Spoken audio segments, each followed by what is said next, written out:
20वीं सदी के भारत में कितना ही कुछ ऐसा हो रहा है जो विकसित भारत की नींव मजबूत कर रहा है। जैसे इस 23 अगस्त को ही हम सब देशवासियों ने पहला नेशनल स्पेस डे मनाया। मुझे विश्वास है कि आप सबने इस दिन को सेलिब्रेट किया होगा। एक बार फिर चंद्रयान 3 की सफलता का जश्न मनाया होगा। पिछले वर्ष इसी दिन चंद्रयान 3 ने चांद के दक्षिणी हिस्से में शिव शक्ति पॉइंट पर सफलतापूर्वक लैंडिंग की थी।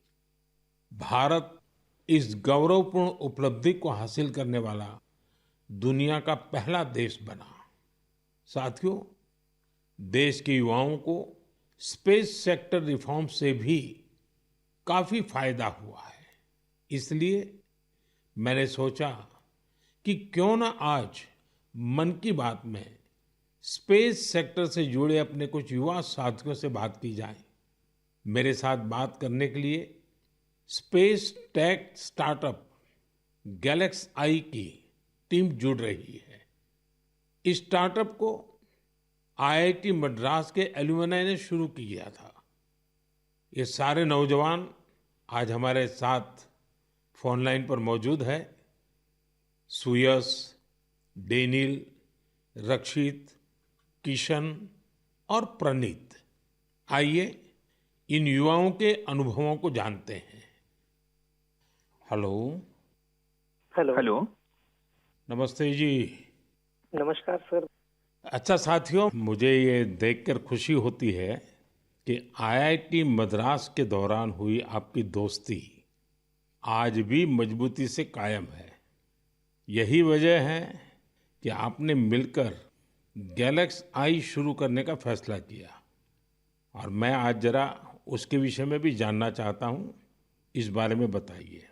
इसके साथ ही ये भी बताएं कि आपकी टेक्नोलॉजी से देश को कितना लाभ होने वाला है। जी, मेरा नाम सुयश है। हम लोग साथ में, जैसा आपने बोला, सब लोग साथ में आईआईटी मद्रास में मिले। वहीं पर हम लोग सब पढ़ाई कर रहे थे, अलग अलग ईयर्स में थे अपने इंजीनियरिंग के। और उसी वक्त हम लोगों ने सोचा कि एक हाइपरलूप नाम का एक प्रोजेक्ट है जो हम लोग चाहते थे साथ में करेंगे। उसी दौरान हमने एक टीम की शुरुआत की, उसका नाम था आविष्कार हाइपरलूप, जिसको लेकर हम लोग अमेरिका भी गए। उस साल हम एशिया की इकलौती टीम थी जो वहां गई और हमारे देश का जो झंडा है उसको हमने फहराया। और हम टॉप 20 टीम्स में से थे, जो out of around 1500 teams around the world. चलिए, आगे सुनने से पहले इसके लिए तो बधाई दे दूं मैं। बहुत बहुत धन्यवाद आपका। उसी उपलब्धि के दौरान हम लोगों की दोस्ती काफी गहरी हुई और इस तरीके के कठिन प्रोजेक्ट्स और टफ प्रोजेक्ट्स को करने का कॉन्फिडेंस भी आया। और उसी दौरान स्पेसएक्स को देख के और स्पेस में जो आपने जो ओपन अप किया एक प्राइवेटाइजेशन को, जो 2020 में एक लैंडमार्क डिसीजन भी आया, उसको लेकर हम लोग काफी एक्साइटेड थे। और मैं रक्षित को इनवाइट करना चाहूंगा बोलने के लिए कि हम क्या बना रहे हैं और उसका फायदा क्या है। जी, तो मेरा नाम रक्षित है और इस टेक्नोलॉजी से हमको कैसे लाभ होगा मैं इसका उत्तर दूंगा। रक्षित, आप उत्तराखंड में कहाँ से हैं? सर, मैं अल्मोड़ा से हूँ। तो बाल मिठाई वाले हैं आप? जी सर, बाल मिठाई हमारी फेवरेट है। तो हमारा जो लक्ष्य सेन है ना, वो मेरे लिए रेगुलरली बाल मिठाई खिलाता रहता है मुझे। हाँ रक्षित, बताइए। तो हमारी जो ये टेक्नोलॉजी है, ये अंतरिक्ष से बादलों के आर पार देख सकती है और ये रात्रि में भी देख सकती है। तो हम इससे देश के किसी भी कोने के ऊपर रोज एक साफ तस्वीर खींच सकते हैं। और ये जो डेटा हमें आएगा, इसका उपयोग हम दो क्षेत्रों में विकास करने के लिए करेंगे। पहला है भारत को अत्यंत सुरक्षित बनाना। हमारे जो बॉर्डर्स हैं और हमारे जो ओशंस हैं, सीज हैं, उसके ऊपर रोज हम मॉनिटर करेंगे और एनिमी की एक्टिविटीज को मॉनिटर करेंगे और हमारी आर्म्ड फोर्सेस को इंटेलिजेंस प्रोवाइड करेंगे। और दूसरा है भारत के किसानों को सशक्त बनाना। तो हमने ऑलरेडी एक प्रोडक्ट बनाया है भारत के झींगा किसानों के लिए, जो अंतरिक्ष से उनके पॉन्ड्स के पानी की क्वालिटी मेजर कर सकता है 1/10 ऑफ द करंट कॉस्ट में। और हम चाहते हैं आगे जाते हुए हम दुनिया के लिए best quality satellite images generate करें, और जो ग्लोबल इश्यूज हैं, ग्लोबल वार्मिंग जैसे, इससे लड़ने के लिए हम दुनिया को best quality satellite data provide करें। इसका मतलब हुआ कि आपकी टोली जय जवान भी करेगी, जय किसान भी करेगी। जी सर, बिल्कुल। साथियों, आप इतना अच्छा काम कर रहे हैं, मैं ये भी जानना चाहता हूं कि आपकी इस टेक्नोलॉजी का प्रिसीजन कितना है। सर, हम लेस देन 50 सेंटीमीटर के रेजोल्यूशन तक जा पाएंगे, और हम एक बार में approximately more than 300 square kilometre area को इमेज कर पाएंगे। चलिए, मैं समझता हूं कि ये बात जब देशवासी सुनेंगे तो उनको बड़ा गर्व होगा, लेकिन मैं एक और सवाल पूछना चाहूंगा। जी सर। स्पेस इकोसिस्टम बहुत ही वाइब्रेंट हो रहा है। अब आपकी टीम इसमें क्या बदलाव देख रहे हैं? मेरा नाम किशन है। हमने ये गैलेक्साई शुरू होने के बाद से ही हमने इन स्पेस आते हुए देखा है और काफी सारे पॉलिसीज आते हुए देखे हैं, ये जैसे कि geospatial data policy and Indian space policy. और हमने पिछले 3 साल में काफी बदलाव आते हुए देखा है और काफी प्रोसेसेस और काफी इंफ्रास्ट्रक्चर और काफी फैसिलिटीज इसरो के ये अवेलेबल और काफी अच्छे तरीके से हुए हैं। जैसे कि हम इसरो में जाके टेस्टिंग कर सकते हैं हमारे हार्डवेयर का, ये काफी आसान तरीके से अभी हो सकता है। 3 साल पहले वो प्रोसेसेस उतने नहीं थे, और ये काफी हेल्पफुल रहा है हमारे लिए और काफी और स्टार्टअप्स के लिए भी। और रीसेंट एफडीआई पॉलिसीज की वजह से और ये फैसिलिटीज अवेलेबिलिटी की वजह से और स्टार्टअप्स को आने के लिए काफी इंसेंटिव है, और ऐसे स्टार्टअप्स आके काफी इजीली और काफी अच्छे से डेवलपमेंट कर सकते हैं ऐसी फील्ड में जिसमें यूजुअली डेवलपमेंट करना बहुत कॉस्टली और टाइम कंज्यूमिंग रहता है। बट करंट पॉलिसीज और इन स्पेस के आने के बाद काफी चीजें आसान हुई है स्टार्टअप्स के लिए। मेरे मित्र डेनियल चावड़ा भी इस पे कुछ और बोलना चाहेंगे। डेनियल बताइए। सर, हमने एक और चीज ऑब्जर्व किया है। हमने देखा है कि जो इंजीनियरिंग के छात्र हैं उनकी सोच में बदलाव देखा है। वो पहले बाहर जाके हायर स्टडीज परस्यू करना चाहते थे और वहाँ काम करना चाहते थे और स्पेस डोमेन में, बट अब क्योंकि इंडिया में स्पेस इकोसिस्टम बहुत अच्छी तरीके से आ रहा है, तो इस कारण वो लोग इंडिया वापस आके इस इकोसिस्टम के पार्ट बनना चाहते हैं। तो ये काफी अच्छा फीडबैक हमें मिला है, और हमारे खुद की कंपनी में कुछ लोग वापस आके काम कर रहे हैं इसी वजह से। मुझे लगता है कि आपने दोनों जो पहलू बताए हैं, किशन ने और डेनियल दोनों ने, मैं जरूर मानता हूं कि बहुत से लोगों का इस तरफ ध्यान नहीं गया होगा कि एक क्षेत्र में जब रिफॉर्म होता है तो रिफॉर्म का कितने मल्टीपल इफेक्ट्स होते हैं, कितने लोगों का लाभ होता है, और जो आपके वर्णन से, और क्योंकि आप उस फील्ड में हैं तो आपको ध्यान में जरूर आता है, और आपने ऑब्जर्व भी किया है कि देश के नौजवान अब इस फील्ड में यहीं पर अपना भविष्य आजमाना चाहते हैं, अपने टैलेंट का उपयोग करना चाहते हैं। बहुत अच्छा ऑब्जर्वेशन है आपका। एक और सवाल मैं पूछना चाहूँगा, आप उन युवाओं को क्या संदेश देना चाहेंगे जो स्टार्टअप्स और स्पेस सेक्टर में सफलता हासिल करना चाहते हैं? मैं प्रणीत बात कर रहा हूँ और मैं एक सवाल का जवाब दूंगा। हाँ प्रणीत, बताइए। सर, मैं अपने कुछ सालों के एक्सपीरियंस से 2 चीजें बोलना चाहूंगा। सबसे पहली इज, अगर अपने को स्टार्टअप करना हो तो यही मौका है, क्योंकि पूरी दुनिया में इंडिया आज वो देश है जो वर्ल्ड का सबसे फास्टेस्ट ग्रोइंग इकोनॉमी है। और इसका मतलब ये हुआ कि अपने पास अपॉर्चुनिटी बहुत ज्यादा है। जैसे मैं 24 साल की उम्र में ये सोच के प्राउड फील करता हूँ कि अगले साल हमारी एक सैटेलाइट लॉन्च होगी जिसके बेसिस पे अपनी गवर्नमेंट कुछ मेजर डिसीजंस लेगी और उसमें हमारा छोटा सा एक कंट्रीब्यूशन है। ऐसी कुछ नेशनल इम्पैक्ट की प्रोजेक्ट्स पे काम करने को मिले, ये ऐसी इंडस्ट्री और ये ऐसा टाइम है, गिवन कि ये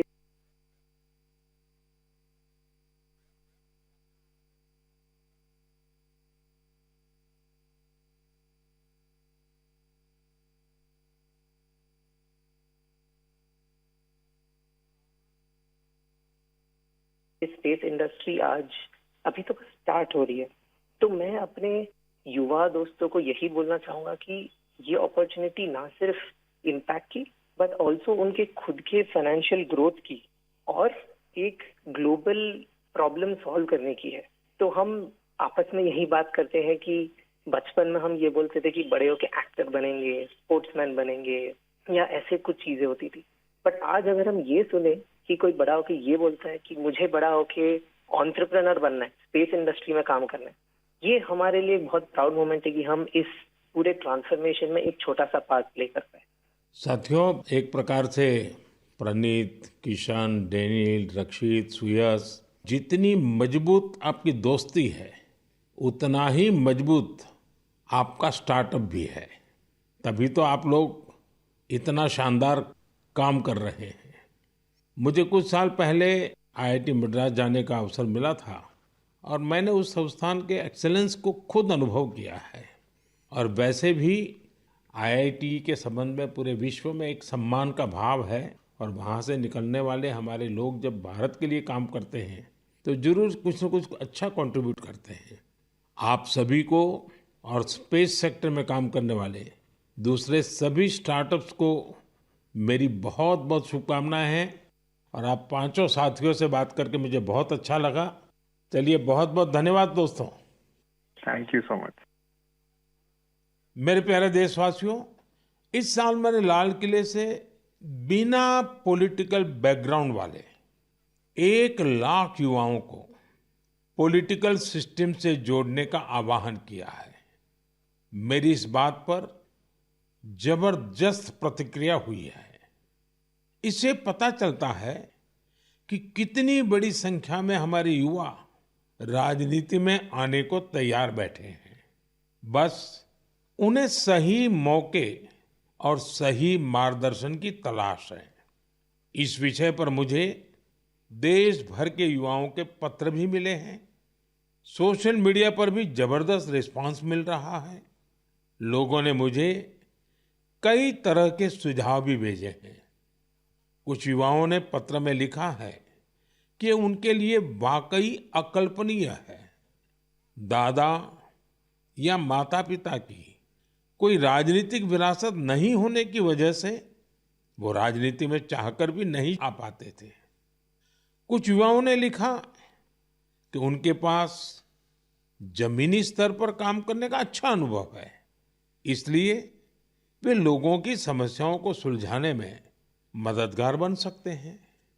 कुछ युवाओं ने ये भी लिखा कि परिवारवादी राजनीति नई प्रतिभाओं का दमन कर देती है। कुछ युवाओं ने कहा कि इस तरह के प्रयासों से हमारे लोकतंत्र को और मजबूती मिलेगी। मैं इस विषय पर सुझाव भेजने के लिए हर किसी का धन्यवाद करता हूं। मुझे उम्मीद है कि अब हमारे सामूहिक प्रयास से ऐसे युवा जिनका कोई पॉलिटिकल बैकग्राउंड नहीं है वे भी राजनीति में आगे आ सकेंगे। उनका अनुभव और उनका जोश देश के काम आएगा। साथियों, स्वतंत्रता संग्राम के दौरान भी समाज के हर क्षेत्र से ऐसे अनेकों लोग सामने आए थे जिनकी कोई राजनीतिक पृष्ठभूमि नहीं थी। उन्होंने खुद को भारत की आजादी के लिए झोंक दिया था। आज हमें विकसित भारत का लक्ष्य पाने के लिए एक बार फिर उसी स्पिरिट की जरूरत है। मैं अपने सभी युवा साथियों को कहूंगा, इस अभियान से जरूर जुड़े। आपका ये कदम अपने और देश के भविष्य को बदलने वाला होगा। मेरे प्यारे देशवासियों, हर घर तिरंगा और पूरा देश तिरंगा। इस बार ये अभियान अपनी पूरी ऊंचाई पर रहा। देश के कोने कोने से इस अभियान से जुड़ी अद्भुत तस्वीरें सामने आई। हमने घरों पर तिरंगा लहराते देखा। स्कूल, कॉलेज, यूनिवर्सिटी में तिरंगा देखा। लोगों ने अपनी दुकानों, दफ्तरों में तिरंगा लगाया। लोगों ने अपने डेस्कटॉप, मोबाइल और गाड़ियों में भी तिरंगा लगाया। जब लोग एक साथ जुड़कर अपनी भावना प्रकट करते हैं तो इसी तरह हर अभियान को चार चांद लग जाते हैं। अभी आप अपनी टीवी स्क्रीन पर जो तस्वीरें देख रहे हैं ये जम्मू कश्मीर के रियासी की है। यहाँ 750 मीटर लंबे झंडे के साथ तिरंगा रैली निकाली गई और ये रैली दुनिया के सबसे ऊंचे चिनाब रेलवे ब्रिज पर निकाली गई। जिसने भी इन तस्वीरों को देखा उसका मन खुशी से झूम उठा। श्रीनगर के डल लेक में भी तिरंगा यात्रा की मनमोहक तस्वीरें हम सब ने देखी। अरुणाचल प्रदेश के ईस्ट कामेंग जिले में भी 600 फीट लंबे तिरंगे के साथ यात्रा निकाली गई। देश के अन्य राज्यों में भी इसी तरह हर उम्र के लोग ऐसी तिरंगा यात्राओं में शामिल हुए। स्वतंत्रता दिवस अब एक सामाजिक पर्व भी बनता जा रहा है। ये आपने भी अनुभव किया होगा। लोग अपने घरों को तिरंगा माला से सजाते हैं। स्वयं सहायता समूह से जुड़ी महिलाएं लाखों झंडे तैयार करती हैं। ई कॉमर्स प्लेटफॉर्म पर तिरंगे में रंगे सामानों की बिक्री बढ़ जाती है। स्वतंत्रता दिवस के अवसर पर देश के हर कोने, जल, थल, नभ, हर जगह हमारे झंडे के 3 रंग दिखाई दिए। हर घर तिरंगा वेबसाइट पर 5 करोड़ से ज्यादा सेल्फी भी पोस्ट की गई। इस अभियान ने पूरे देश को एक सूत्र में बांध दिया है और यही तो एक भारत श्रेष्ठ भारत है। मेरे प्यारे देशवासियों, इंसानों और जानवरों के प्यार पर आपने कितनी सारी फिल्में देखी होगी, लेकिन एक रियल स्टोरी इन दिनों असम में बन रही है। असम में तिनसुकिया जिले के एक छोटे से गांव बारेकुरी में मोरान समुदाय के लोग रहते हैं और इसी गांव में रहते हैं हुलॉक गिबन, जिन्हें यहां होलो बंदर कहा जाता है। हुलॉक गिबन्स ने इस गांव में ही अपना बसेरा बना लिया है। आपको जानकर आश्चर्य होगा, इस गांव के लोगों का हुलॉक गिबन के साथ बहुत गहरा संबंध है। गांव के लोग आज भी अपने पारंपरिक मूल्यों का पालन करते हैं, इसलिए उन्होंने वो सारे काम किए जिससे गिबन्स के साथ उनके रिश्ते और मजबूत हो। उन्हें जब ये एहसास हुआ कि गिबन्स को केले बहुत पसंद है तो उन्होंने केले की खेती भी शुरू कर दी। इसके अलावा उन्होंने तय किया कि गिबन्स के जन्म और मृत्यु से जुड़े रीति रिवाजों को वैसे ही पूरा करेंगे जैसा वे अपने लोगों के लिए करते हैं। उन्होंने गिबन्स को नाम भी दिए हैं। हाल ही में गिबन्स को पास से गुजर रहे बिजली के तारों के कारण मुश्किलों का सामना करना पड़ रहा था। ऐसे में इस गांव के लोगों ने सरकार के सामने इस मामले को रखा और जल्द ही इसका समाधान भी निकाल लिया गया। मुझे बताया गया है कि अब ये गिबन्स तस्वीरों के लिए पोज भी देते हैं। साथियों, पशुओं के प्रति प्रेम में हमारे अरुणाचल प्रदेश के युवा साथी भी किसी से पीछे नहीं है। अरुणाचल में हमारे कुछ युवा साथियों ने 3D प्रिंटिंग टेक्नोलॉजी का उपयोग करना शुरू किया है। जानते हैं क्यों? क्योंकि वो वन्य जीवों को सींगों और दांतों के लिए शिकार होने से बचाना चाहते हैं। नाबम बापू और लिखा नाना के नेतृत्व में ये टीम जानवरों के अलग अलग हिस्सों की 3D प्रिंटिंग करती हैं। जानवरों के सींग हो, दांत हो, ये सब 3D प्रिंटिंग से तैयार होते हैं। इससे फिर ड्रेस और टोपी जैसी चीजें बनाई जाती हैं। ये गजब का अल्टरनेटिव है जिसमें बायोडिग्रेडेबल मटेरियल का उपयोग होता है। ऐसे अद्भुत प्रयासों की जितनी भी सराहना की जाए कम है। मैं तो कहूंगा अधिक से अधिक स्टार्टअप्स इस क्षेत्र में सामने आए ताकि हमारे पशुओं की रक्षा हो सके और परंपरा भी चलती रहे। मेरे प्यारे देशवासियों, मध्य प्रदेश के झाबुआ में कुछ ऐसा शानदार हो रहा है जिसे आपको जरूर जानना चाहिए। वहां पर हमारे सफाई कर्मी भाई बहनों ने कमाल कर दिया है। इन भाई बहनों ने हमें वेस्ट टू वेल्थ का संदेश सच्चाई में बदल कर दिखाया है। इस टीम ने झाबुआ के एक पार्क में कचरे से अद्भुत आर्टवर्क तैयार किया है। अपने इस काम के लिए उन्होंने आसपास के क्षेत्रों से प्लास्टिक वेस्ट, इस्तेमाल की हुई बॉटल्स, टायर्स और पाइप्स इकट्ठा किए। इन आर्ट वर्क्स में हेलीकॉप्टर, कार और तोपें भी शामिल हैं। खूबसूरत हैंगिंग फ्लावर पॉट्स भी बनाए गए हैं।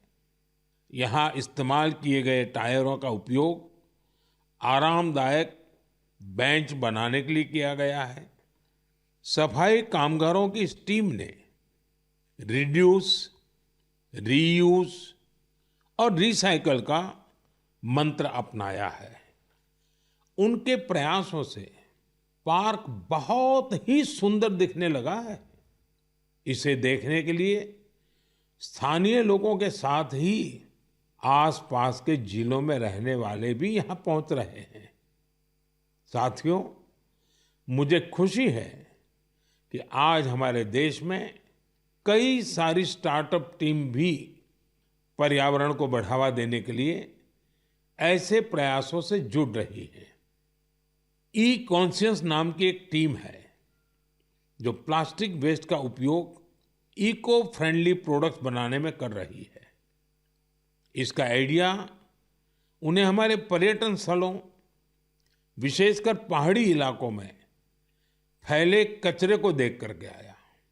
ऐसे ही लोगों की एक और टीम ने इको कारी नाम से स्टार्टअप शुरू किया है। ये प्लास्टिक वेस्ट से अलग अलग खूबसूरत चीजें बनाते हैं।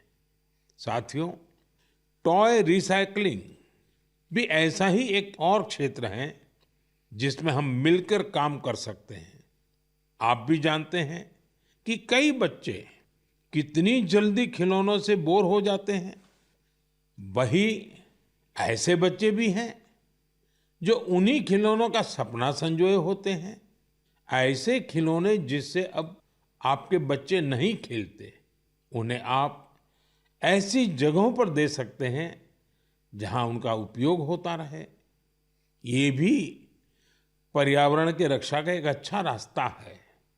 हम सब मिलकर प्रयास करेंगे तभी पर्यावरण भी मजबूत होगा और देश भी आगे बढ़ेगा। मेरे प्यारे देशवासियों, कुछ ही दिन पहले हमने 19 अगस्त को रक्षाबंधन का पर्व मनाया। उसी दिन पूरी दुनिया में विश्व संस्कृत दिवस भी मनाया गया। आज भी देश विदेश में संस्कृत के प्रति लोगों का विशेष लगाव दिखता है। दुनिया के कई देशों में संस्कृत भाषा को लेकर तरह तरह की रिसर्च और प्रयोग हो रहे हैं। आगे की बात करने से पहले मैं आपके लिए एक छोटी सी ऑडियो क्लिप प्ले कर रहा हूं। Titiršuh šigragam gangam idam lakšmanam abrei. Va taip yra skamba. Visi kartu. Satu drištva meditire, navam išvaku nandanach, titiršuh šigragam gangam इदं लक्ष्मणमब्रवीत्। साथियों, इस ऑडियो का संबंध यूरोप के एक देश लिथुएनिया से है।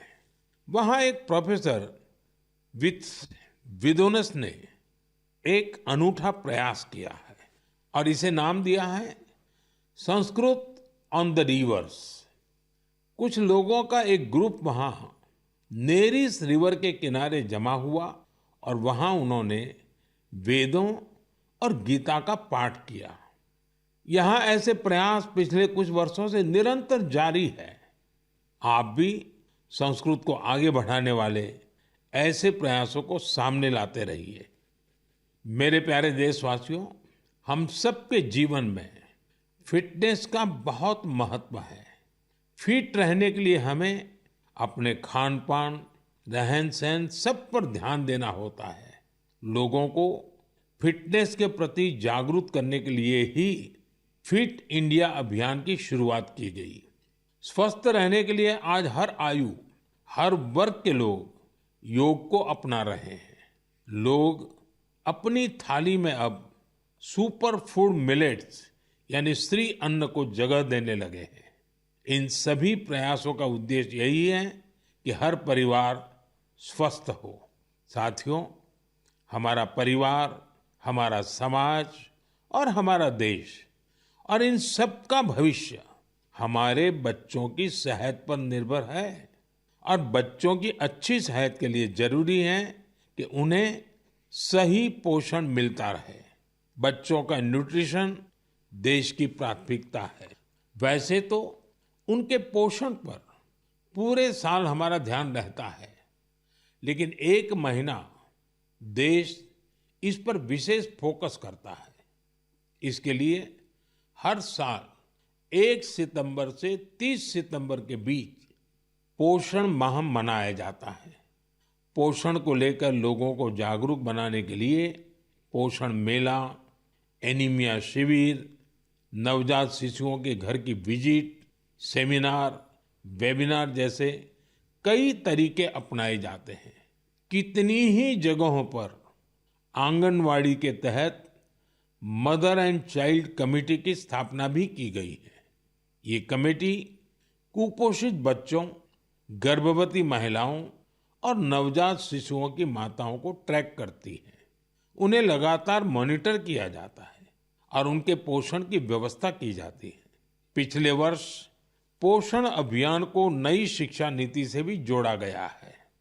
पोषण भी, पढ़ाई भी। इस अभियान के द्वारा बच्चों के संतुलित विकास पर फोकस किया गया है। आपको भी अपने क्षेत्र में पोषण के प्रति जागरूकता वाले अभियान से जरूर जुड़ना चाहिए। आपके एक छोटे से प्रयास से कुपोषण के खिलाफ इस लड़ाई में बहुत मदद मिलेगी। मेरे प्यारे देशवासियों, इस बार की मन की बात में इतना ही। मन की बात में